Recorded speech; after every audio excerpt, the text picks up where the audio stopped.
Hey everyone, I'm Ms. Mulkowski, the mathematician, and today we are going to talk about the cube root of 40. All right, so I'm going to show you how to simplify the cube root of 40, and I'm going to do it in two different ways. So let's start off with way one. All right, way one is my favorite way because if you've seen my other videos, you know my favorite thing to do is to write a number as a product of its prime factors. So we are going to take 40 and we are going to write 40 as a product of its prime factors. So let's make a beautiful factor tree here. As you probably also know from other videos, I'm a big fan of doubling things and halving things. So I'm going to divide this by 40 by 2. I get 2 and 20, and then 2 and 10, and then 2 and 5. I always usually just try to divide by 2 until it doesn't work anymore, and then I go to other prime numbers like 3 and 5 and 7. All right, good. So another way to write 40 is just 2 times 2 times 2 times 5. So we're going to come over here, and it's the cube root of 2 times 2 times 2 times 5. Awesome. Now, in other videos, and you can click up here if you want to see, for example, the square root of 72, or I'll also try to put the square root of 60 on there. You've seen me do, because we've been doing square roots, I say for every group of 2, you cross it out and bring one outside. Well, this is a cube root. So now, instead of 2 being in the group, we want 3 in the group. So for every group of 3, we can bring one outside, cross it out and bring one outside. So I have 3 2's right here. So I'm going to cross it out and bring one outside.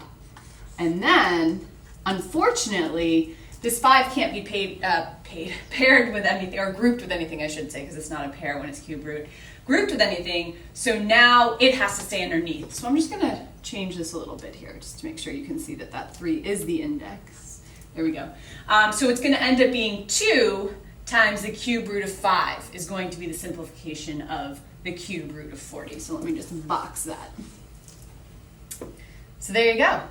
All right, so now let's talk about way 2. So another way to simplify the cube root of 40. And another way to do that is to look for perfect cubes. Are there any perfect cubes that are a factor of 40? Now there's 2 ways to do this. So I'm going to do both ways to look for perfect cubes. And you have to use the way that's best for you, right? There isn't a right way or a wrong way or a fast, well, there might be a faster way or a slower way, but the only way that matters is the way that's best for you, okay? All right. So the first way is we think about what are the perfect cubes, okay? So 2 cubed is 8, 3 cubed is 27, 4 cubed is 64. Now, why am I going to stop at this point? I'm not going to continue. Well, the reason I'm going to stop is because if it's going to be a factor of 40, okay, it's got to be less than 40 first and foremost, so clearly this is out. And then even if 40 were divisible by 2, that leaves us with 20, so 27 is going to have to be out as well. You know what I mean? Because that's too big. All right, so now we are left with just simply 8, and we know 8 is a factor of 40. So we can write it as the cube root of 8 times, and then when we divide 40 by 8, we get 5. So then we can rewrite that as the cube root of 8 times the cube root of 5. And the cube root of 8 is 2. So we end up with 2 times the cube root of 5. So there you go.